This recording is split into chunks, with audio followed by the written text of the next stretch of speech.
Okay, सो आज के class में हम लोग वंस अगेन एक चीज पढ़ने वाले हैं, ट्रांसीडेंटल फंक्शंस। अभी मैंने लास्ट 2 वीडियो जो डाले थे उसमें तुम में से कुछ लोगों की दिक्कत आई थी क्या कि सर ट्रांसीडेंटल फंक्शंस जो रहता है वो तुम्हें प्रॉपरली समझ में नहीं आया। तो एक बार फिर से समझाता हूँ ट्रांसीडेंटल फंक्शन में होता क्या क्या है। देखो, ट्रांसीडेंटल फंक्शन के अंदर हम जो पढ़ते हैं वो क्या क्या पढ़ते हैं।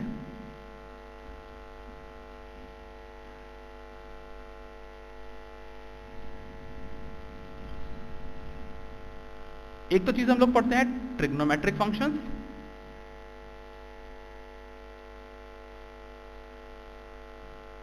दूसरी चीज पढ़ते हैं हम लोग लॉगरिथमिक फंक्शन,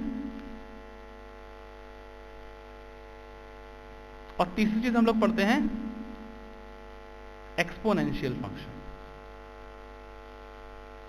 इन तीनों चीजों को मैं डिटेल में एक्सप्लेन करता हूं, ठीक है। सबसे पहले हम लोग स्टार्ट करते हैं ट्रिग्नोमेट्रिक फंक्शन। ट्रिग्नोमेट्री के बारे में फिजिक्स में हम थोड़ा पढ़ चुके हैं, बट फिर से एक बार स्टार्ट करते हैं ट्रिग्नोमेट्रिक फंक्शन से हम लोग। तो पहले हम लोग कंप्लीट करेंगे trigonometric, then logarithmic, then exponential.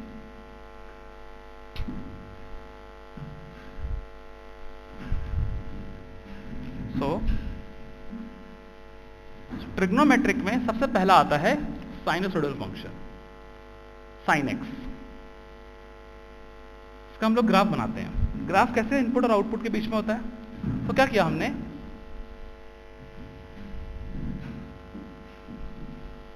पहली बात ध्यान देना, ग्राफ बनाते टाइम पर हम लोग रेडियंस में लेते हैं एंगल। सो लेट्स से हमने क्या ले लिया यहां पर 90 डिग्री, 180 डिग्री, 270, 360। देखो डायग्राम ना बहुत स्केल डायग्राम बनाना होता है। स्केल डायग्राम का मतलब क्या होता है, देखो ये क्या है 90 डिग्री। 90 डिग्री का मतलब क्या है, पाई बाय 2 इज 90 डिग्री, और पाई क्या है 3.14 अपॉन 2, क्योंकि हम रेडियंस की बात करते हैं। तो ये चीज कितना हो जाता है 1.57। तो ये 90 डिग्री का मतलब है 1.57। अगर ये 1.57 डिस्टेंस इतना है तो 1 जो है थोड़ा कम होगा इससे, तो हम लोग 1 वाली लाइन बना देंगे ऐसे करके। एक ये लाइन जो आ गई वो आ गई 1 वाली लाइन।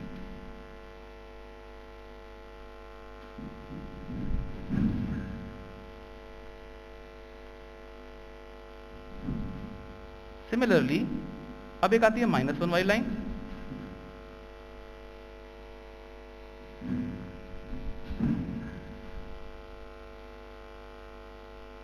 ये लाइन आ जाती है -1 वाली line. Now as we all know, sine 0 क्या होता है 0, साइन 90 क्या होता है 1। इसके अंदर अगर मैं 0 और 90 दो पार्ट्स में डिवाइड कर दूं, 30 और 60, तो साइन 30 क्या होता है हाफ, साइन 60 क्या होता है √3/2। सिमिलरली यहां पर जब मैं आता हूं वैल्यूज को, साइन 150 क्या होता है हाफ, 120 क्या होता है ये चीज। तो इसीलिए जब इन पॉइंट्स को हम ज्वाइन करते हैं तो ये पॉइंट्स ऐसे आते हैं।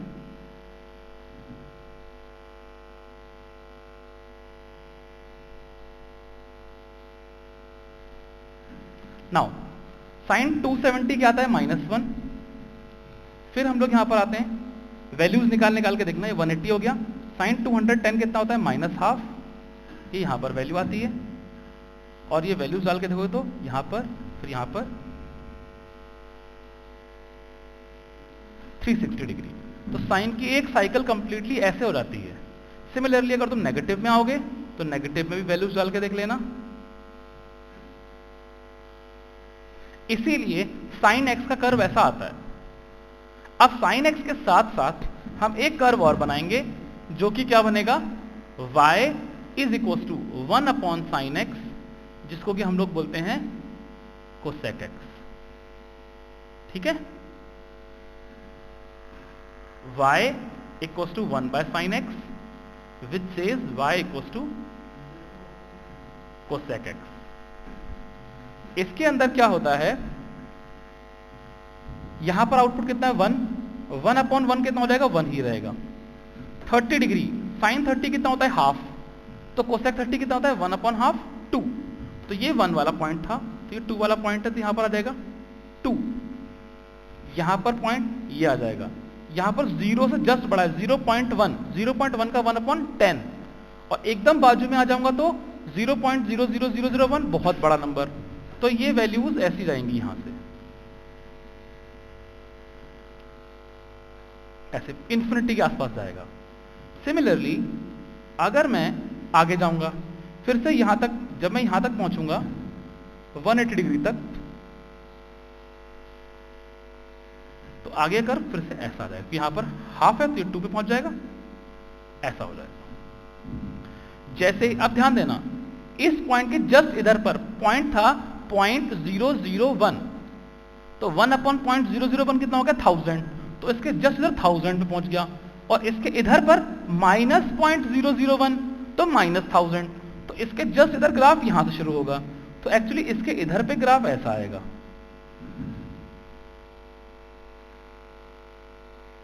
ऐसा आएगा। सिमिलरली इसके इधर तो +1000 पहुंच गया, इसके इधर -1000, यहां पर -1 का 1 बाय कितना होता है, -1 ही होता है।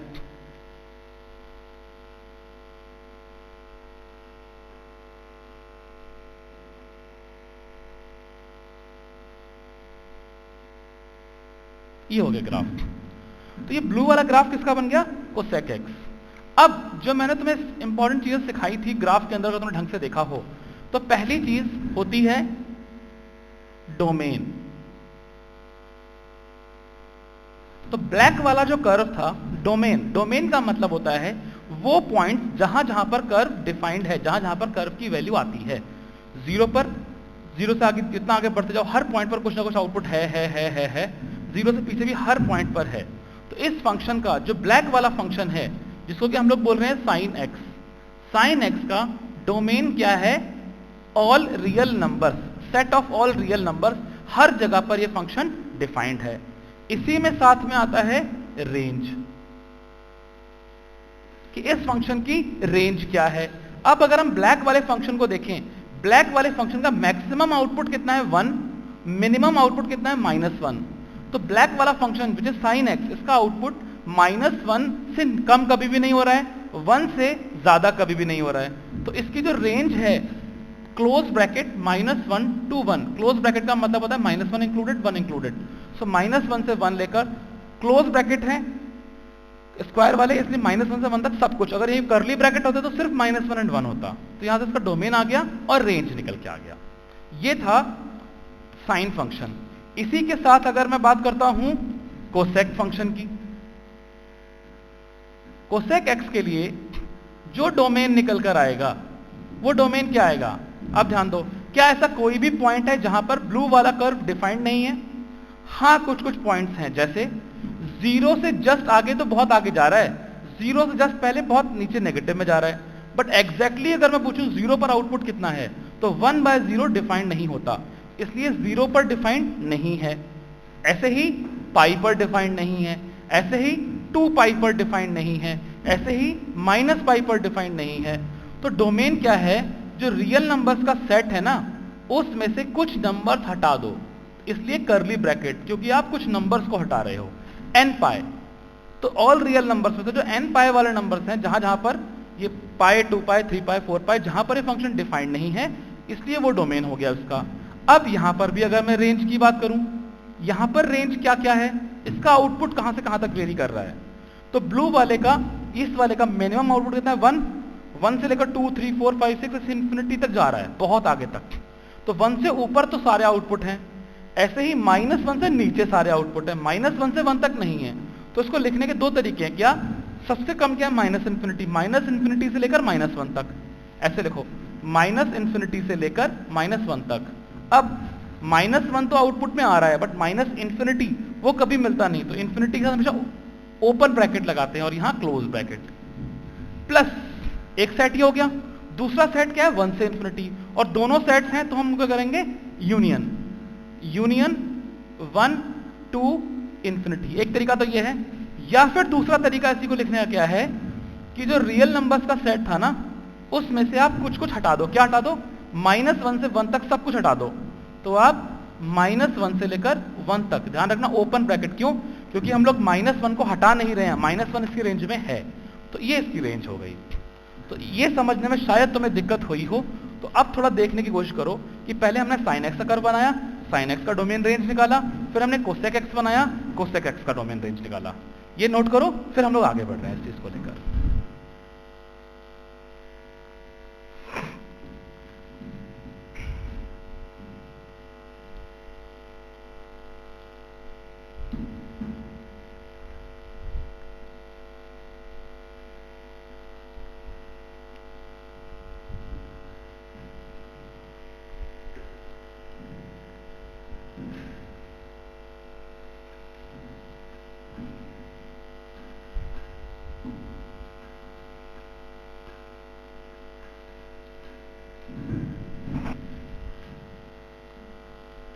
ओके, नेक्स्ट अगला पढ़ेंगे हम लोग।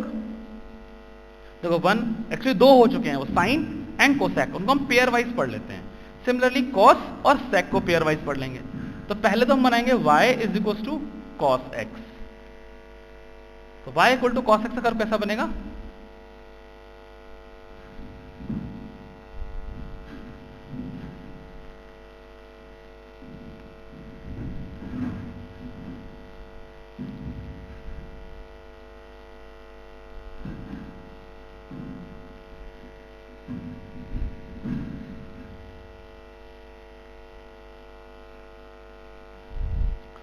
जीरो, 90, 180 वही एकदम स्टैंडर्ड, और ऊपर एक लाइन बनाते हैं 1 वाली।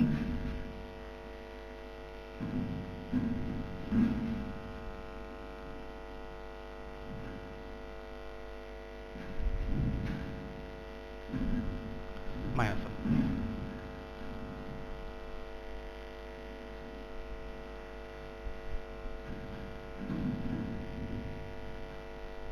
ठीक है, okay. Now cos 0 is 1, cos 90 is 0, cos minus 90 is 0, 30, 60, cos 60 is half, root 3 by 2, cos minus 30, root 3 by 2, minus 60 minus half।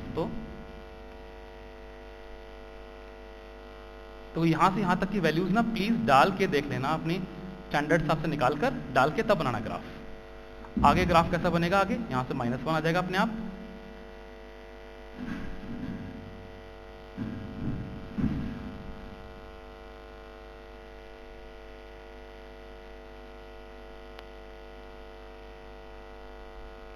ये तो ग्राफ आ गया cos x का। सो अगर मैं cos x के बारे में बात करूं ब्लैक वाले के लिए,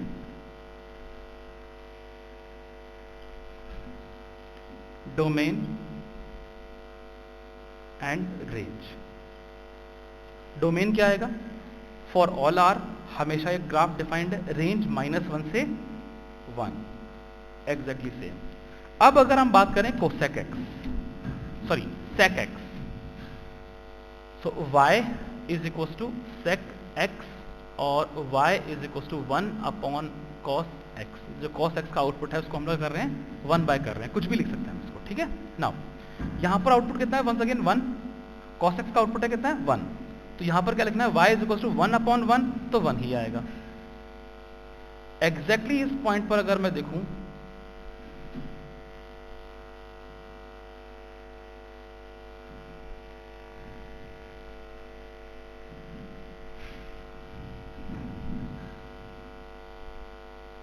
यहां पर आउटपुट कितना था?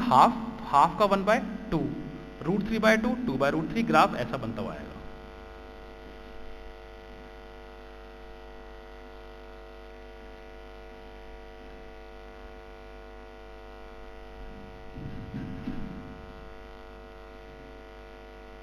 सिमिलरली इसके जस्ट इधर 0.001 था तो 1000, इसके जस्ट आगे आउटपुट माइनस ऑफ 0.0001 था तो 1 अपॉन कॉस एक्स में नीचे आ जाएगा तो -इन्फिनिटी। और तुम्हें कुछ भी डाउट हो तो ये 0, 30, 60, 37, 53, 90 वैल्यूज डाल के ग्राफ बनाते जाना, तो ग्राफ तुम्हारा रफली ऐसा निकल के आएगा। रफली क्या? एग्जैक्टली ऐसा ही निकल के आएगा।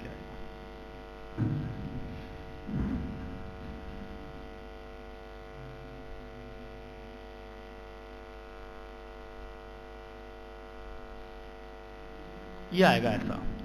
सो अब जो ब्लू वाला ग्राफ है जिसको कि हम लोग बोल रहे हैं y is equal to sec x, इसके डोमेन की अगर हम बात करेंगे, वंस अगेन ये कुछ कुछ पॉइंट्स पर डिफाइंड नहीं है। कहाँ पर? यहाँ डिफाइंड नहीं है, यहाँ डिफाइंड नहीं है, यहाँ डिफाइंड नहीं है। इन वैल्यूज को ढंग से लिखने की कोशिश करते हैं। कैसे?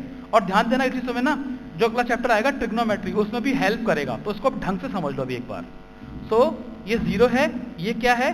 पाई by 2, 90 degree.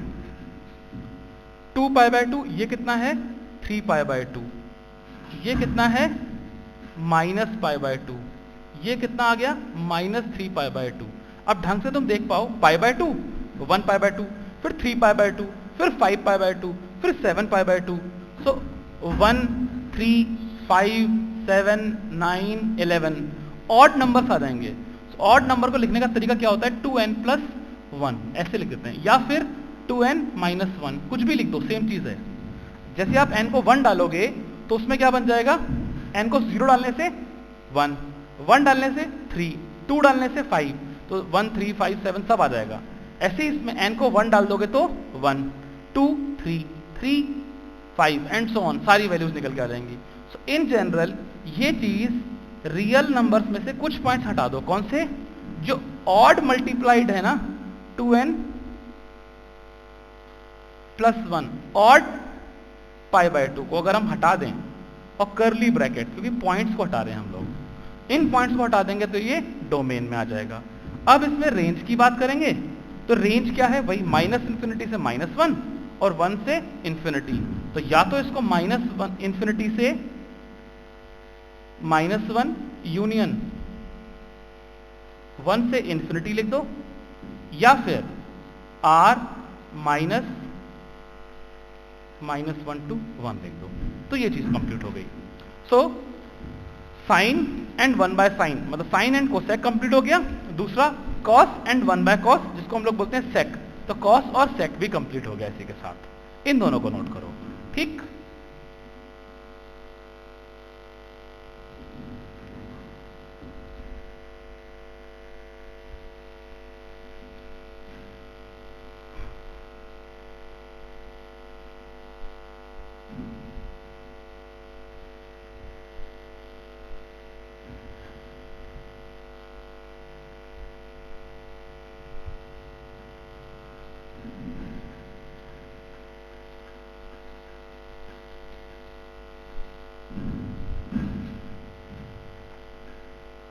Now next, y is equals to 10x.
Okay, हम 10x की बात करते हैं।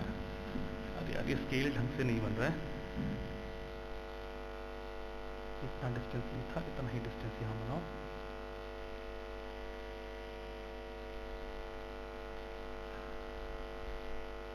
अब देखो 10 0 0 होता है, फिर 30 60, 10 30 1/√3 होता है, 10 60 √3 होता है, और 10 90 जितना पास में जाते हो तो ये इनफाइनाइट की तरफ जाता है नंबर। तो ये ग्राफ 10 का ऐसे जाता है। सिमिलरली -30 -60 -90, -30 1/√3 1/√3, और ये ऐसे कर्व आता है। और ढंग से चेक करना है ना, तो कैलकुलेटर में वैल्यू डाल के देखना एक बार। 10 20 30 40 50 60 70 80 फिर 85 87 डाल के देखना वैल्यूज कैलकुलेटर में, तो और प्लॉट करते जाना प्रॉपरली, तो इस तरह से कर्व आएगा इसके अंदर। फिर जैसे ही तुम 90 के आगे 91 भी डालोगे ना, तो आगे का कर्व एकदम फिर से रिपीट होता हुआ ऐसा आ जाएगा कर्व आगे, इस तरह से आगे वाला आता है। सिमिलरली यहां पर ये कर्व इस तरह से रिपीट होता चला जाएगा। ये चीज क्या है, 0। फिर अगर हम बात करें, ये 90 डिग्री है मतलब π/2, फिर ये कितना है 3π/2 एंड सो ऑन। ये ब्लैक वाला जो कर्व है दैट इज y = 10x। अगर मैं इसके लिए तुमसे पूछूं डोमेन क्या है इस कर्व की, वो कौन से पॉइंट्स हैं जहां पर ये कर्व डिफाइंड नहीं है, तो ये कर्व कहां का डिफाइंड नहीं है। वंस अगेन वही 90, π/2, 3π/2, 5π/2, 7π/2। तो जो रियल नंबर्स थे उनमें से 2n+1 π/2 के जो मल्टीप्लिकेशन वाला पार्ट जो है उनको हटा दो। अब हम बात करते हैं रेंज की। इसमें इस फंक्शन की रेंज क्या है, तो इसका जो आउटपुट है 0 भी है। जैसे देखते हैं हम आगे बढ़ रहे तो आउटपुट बढ़ता गया बढ़ता गया बढ़ता गया बढ़ता गया, कहाँ गया, इन्फिनिटी तक पहुंच गया। और यहाँ से पीछे गया तो आउटपुट माइनस माइनस माइनस करते करते करते करते माइनस इन्फिनिटी तक पहुंच गया। तो उसका जो आउटपुट है वो माइनस इन्फिनिटी से प्लस इन्फिनिटी तक सारे पॉइंट्स आउटपुट में हैं। तो इसका रेंज क्या हो गई, रियल नंबर्स हो गए इसके। अब यहीं पर अगर मैं बनाता हूं y = cot x, जो कि 1/10x होता है, तो cot x की जो वैल्यूज डालोगे तो 0 पर वो इन्फिनिटी होता है, 90 डिग्री पर 0 होता है, 30 पर 1/√3 होता है, 60 पर √3 होता है। तो कर्व अगर ढंग से देखोगे तुम इसका वैल्यूज डाल के देखोगे, ये वैल्यूज डाल डाल के बन के आएगा कर्व। तो प्लीज वैल्यूज डालना और कर्व बनाते हैं ना।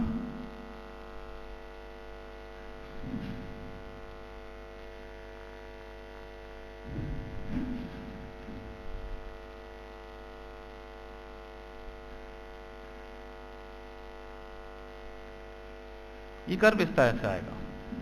सो अब अगर इसकी बात करें cot x की, तो इसके डोमेन की अगर हम बात करेंगे, वो कौन कौन से पॉइंट्स है जहां पर ये कर्व डिफाइंड नहीं है। ये कर्व जो डिफाइंड नहीं है, 0 पे डिफाइंड नहीं है, पाई पे डिफाइंड नहीं है, 2π पे डिफाइंड नहीं है, -π पे डिफाइंड नहीं है। तो जो रियल नंबर्स का सेट है उनमें से nπ वाले जो पॉइंट्स हैं उनको हटा दो, तो यहां पर ये कर्व डिफाइंड नहीं होता।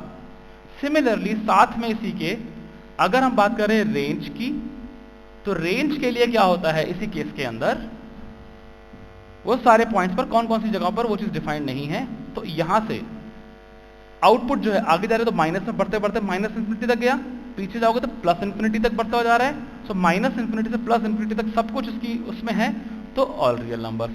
सो अगर हम ट्रिग्नोमेट्रिक फंक्शंस की बात करें तो sine cos tan, cosec sec cot, ये ट्रांसीडेंटल फंक्शन के अंदर ये जो 6 फंक्शंस हैं, इन सब का हमने ग्राफ प्लॉट कर लिया। इनके डोमेन के बारे में हमें पता है और रेंज। हो सकता है शायद मैंने पहले डोमेन और रेंज ये दो वर्ड यूज ना किए हों, सुन लो अब। ऑल दोज पॉइंट्स जहां पर फंक्शन डिफाइंड है, मैंने सेट से पहले डिफाइन किया था, जो पहला वाला सेट होता है उसको हम लोग बोलते हैं डोमेन। ठीक है, जहां जहां पर फंक्शन डिफाइंड है, जहां डिफाइंड नहीं है वो डोमेन में नहीं होते। अब आउटपुट के अंदर वो सारे पॉइंट्स जो आते हैं उनको हम लोग बोलते हैं range. So domain and range, ये दो चीजें हमें पता होना चाहिए। ठीक, इसके बाद अब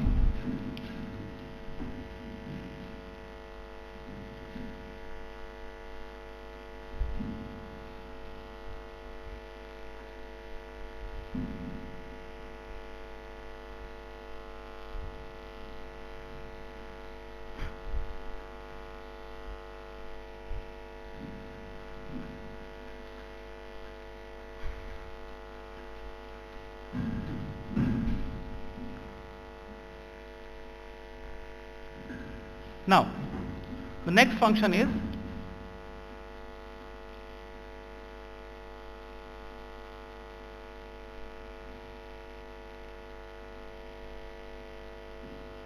तो फर्स्ट ऑफ ऑल मैं तुम्हें डिटेल में सिखा देता हूं कि लॉग फंक्शन करता क्या है।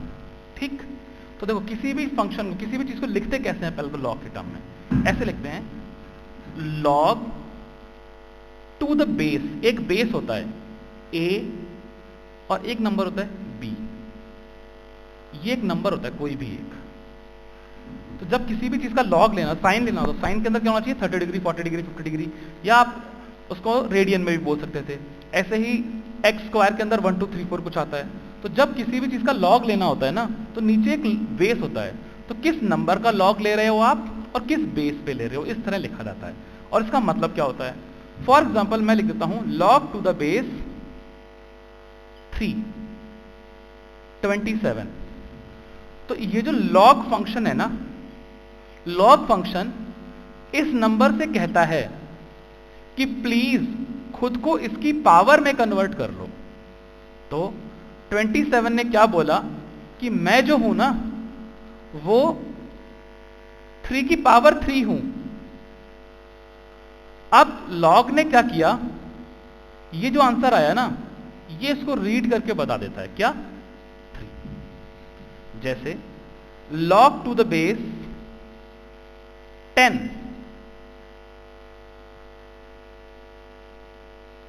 log इस नंबर से बोलेगा प्लीज खुद को 10 की पावर में कन्वर्ट करो। तो log क्या करेगा, log टू द बेस 10, ऊपर क्या है 10 टू द पावर 4, आंसर क्या आ गया, फिर इसको रीड कर लेता है पावर को 4। ये होता है log का काम, ठीक। तो log किसी भी नंबर को इस तरह से कन्वर्ट करता है। तो log का बेस जो होता है 3, 10, तो log का बेस भी अलग अलग हो सकता है, पहली चीज। तो पहले इस पर खूब सारी चीजें करते हैं, फिर हम लोग आगे बढ़ते हैं इन्हीं चीजों को लेकर, फिर हम log का कर्व बनाएंगे आप लोग।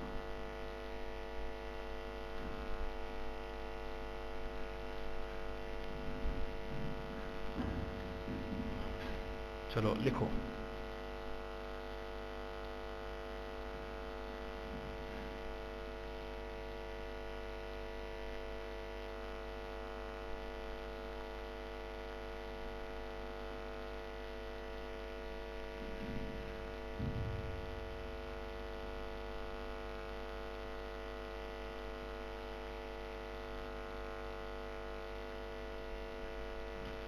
इनकी वैल्यूज निकालो पहले। तो एक तो पॉज कर दो, निकालो, फिर मैं आगे बता रहा हूं।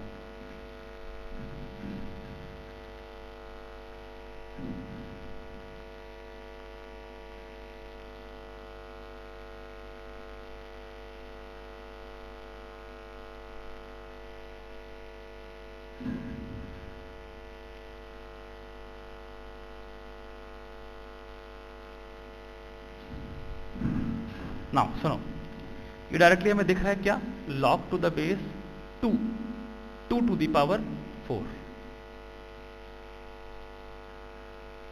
2।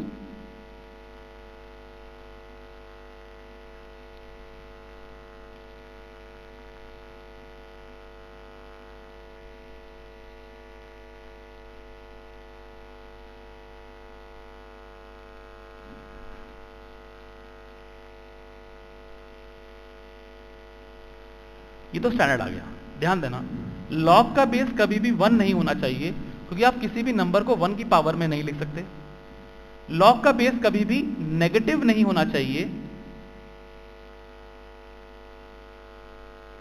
log का बेस कभी भी 0 नहीं होना चाहिए।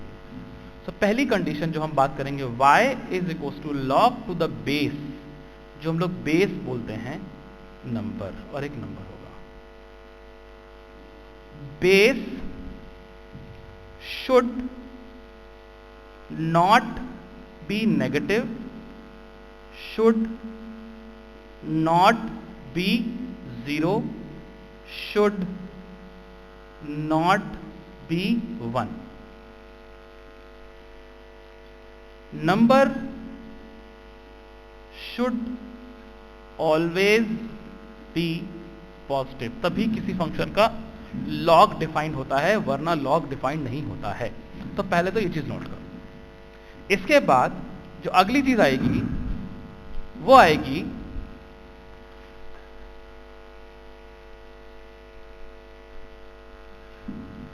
अगर मैं बोलता log टू द बेस 3 24, अब तुम क्या करोगे, 24 को 3 की पावर में कैसे कन्वर्ट करोगे, क्योंकि हमें मालूम है अगर log टू द बेस 3 9 होता तो आंसर 2 हो जाता। log टू द बेस 3 27 होता तो ये 3 बन जाता। बट हमारा जो नंबर है वो 9 और 27 के बीच में कहीं तो आ रहा है, तो ये कुछ तो log टू द बेस 3 24 जो है ना वो 3 की पावर 2 पॉइंट समथिंग होगा। तो जो आंसर भी हमारा 2 पॉइंट समथिंग होगा, जो कि हम डायरेक्टली कैलकुलेट नहीं कर सकते। स्टैंडर्ड वैल्यूज को तो हम कैलकुलेट कर सकते हैं, इस चीज को हम डायरेक्टली कैलकुलेट नहीं कर सकते। इसके लिए एक लॉग टेबल आता है, एंटी लॉग टेबल आता है, वो हम डिटेल में सीखेंगे तब बात करेंगे। फिलहाल हमें ये स्टैंडर्ड नंबर्स का लॉग निकालना आना चाहिए बस। अगर हमें इतना आता है लॉग का, तो जो आज के क्लास में हम लोग लॉगरिथमिक फंक्शन का ग्राफ बना रहे हैं वो सीखते हैं हम लोग, ठीक।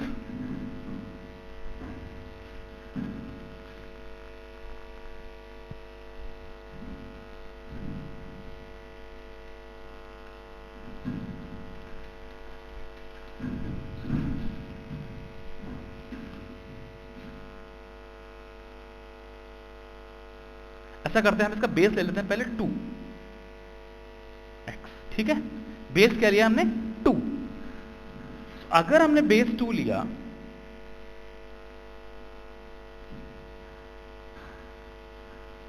यहां ध्यान देना आप,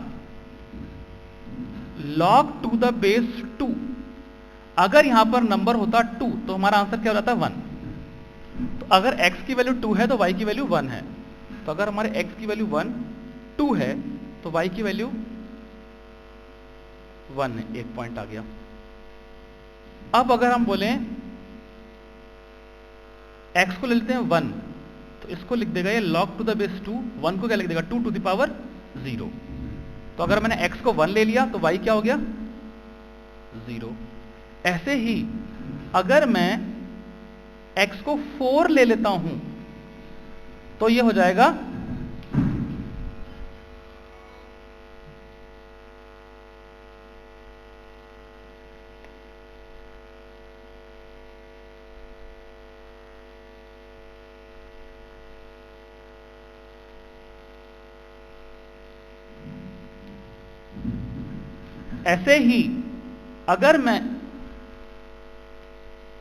ऐसे ही अगर मैं log टू द बेस 2 4 ले लेता हूं, 4 क्यों लिया मैंने, ये 2 की पावर 2 बन जाएगा तो आंसर अपने आप 2 आ जाएगा।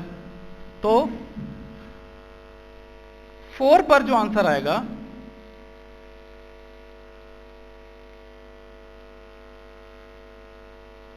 वो 2 आंसर आएगा। ऐसे ही मैं अगला नंबर क्या चूज करूंगा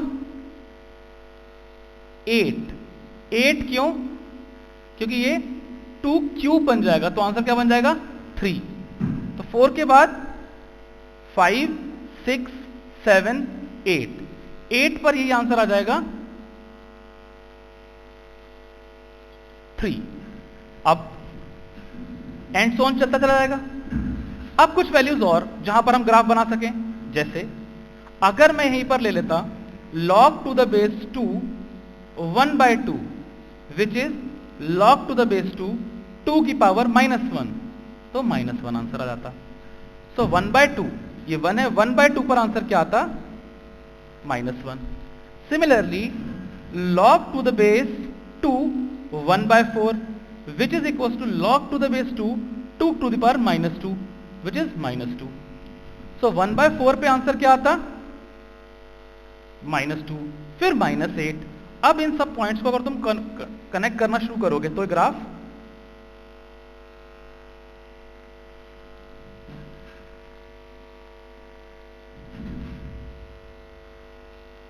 इस तरह से आता है, ऐसा ग्राफ बन जाएगा अपने आप।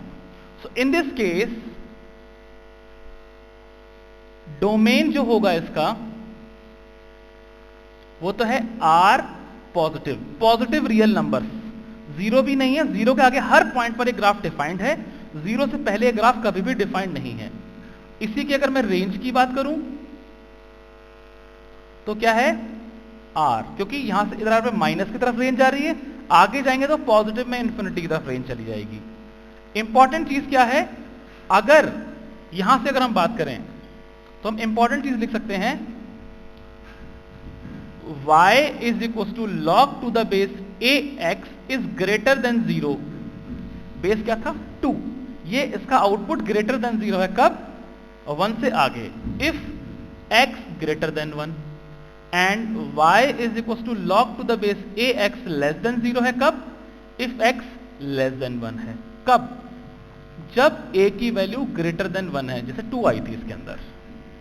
अब इसी के अंदर मैं दूसरा केस लूंगा, दूसरा केस क्या लूंगा, y is equal to log to the base half x। तो जब मैंने हाफ की बात कर दी, इसी के अंदर होना क्या चाहिए था, y अगर मैं लिखता हूं log to the base half, half answer आएगा 1।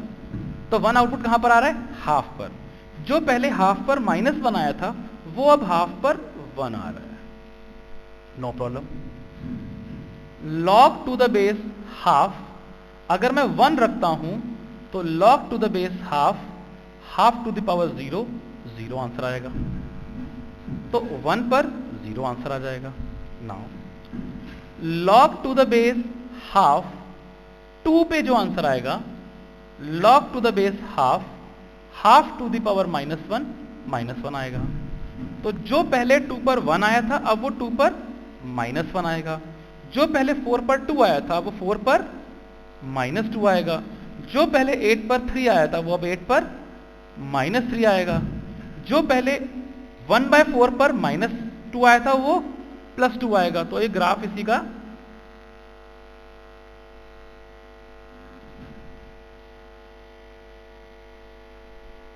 ऐसा ग्राफ आ जाएगा।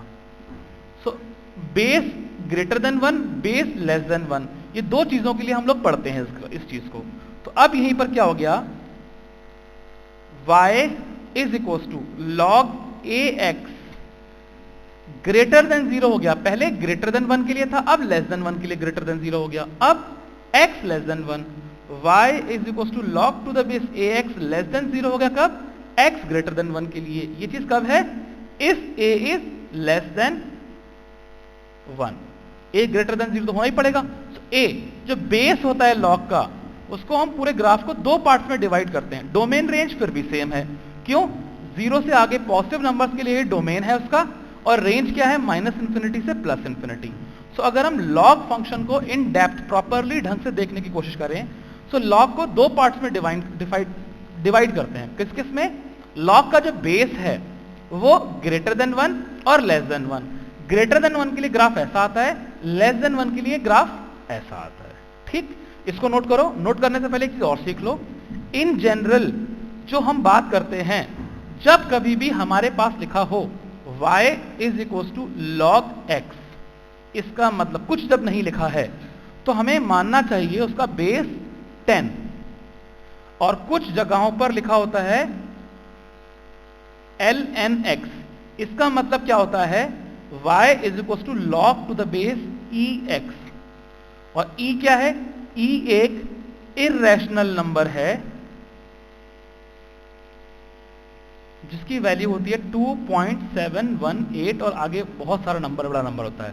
तो e एक मैथमेटिकल नंबर है जिसके बारे में हम डिटेल में बात करने वाले हैं। तो फिलहाल जो तुमने कहा था कि सर हमें log के बारे में कुछ पता ही नहीं, तो हमें दिक्कत हो रही है, तो अब तुम्हें समझा दूं, log के बारे में ज्यादा चीजें पता करने की जरूरत भी नहीं है। हमें log के बारे में सिर्फ इतना पता होना चाहिए कि log का काम क्या है, बस, कि log करता क्या है। उस हिसाब से हमने ग्राफ बना दिए। अब लॉगरिथम फंक्शन की कुछ प्रॉपर्टीज वगैरह होती हैं, किसी भी फंक्शन का log निकालना होता है, एंटी लॉग निकालना होता है, वो सब हम सीखने वाले हैं डिटेल में, सारा का सारा। तो इन जनरल अगर हम आज के क्लास की बात करें तो इन शॉर्ट हमने बहुत छोटी चीज सीखी। क्या, ट्रांसेंडेंटल फंक्शंस जो है हमने उसके 2 पार्ट सीखे, एक तो ट्रिग्नोमेट्रिक फंक्शन और एक लॉगरिथमिक फंक्शन। ट्रिग्नोमेट्रिक फंक्शन में हमने क्या सीखा कि sine cos tan cosec sec cot का कर्व कैसे बनाते हैं। दूसरा क्या था, लॉगरिथमिक फंक्शन। लॉगरिथमिक फंक्शन के अंदर की लॉग फंक्शन होता क्या है, उसका बेस क्या होता है, लॉग को डिफाइन कैसे करते हैं, फिर जब बेस की 2 अलग अलग कंडीशन हो उसमें ग्राफ कैसा बन के आता है। इसके बाद अब आता है एक्सपोनेंशियल फंक्शन और पीस वाइज फंक्शन। उनको मैं इन डेप्थ में लेकर नेक्स्ट क्लास में फिर से करूंगा, फिर से बताऊंगा तुमको, ठीक है। तब तक मैं तुम्हें कुछ असाइनमेंट वगैरह देता हूं, उनको करने की कोशिश करते रहना, ठीक है। Okay then, bye bye.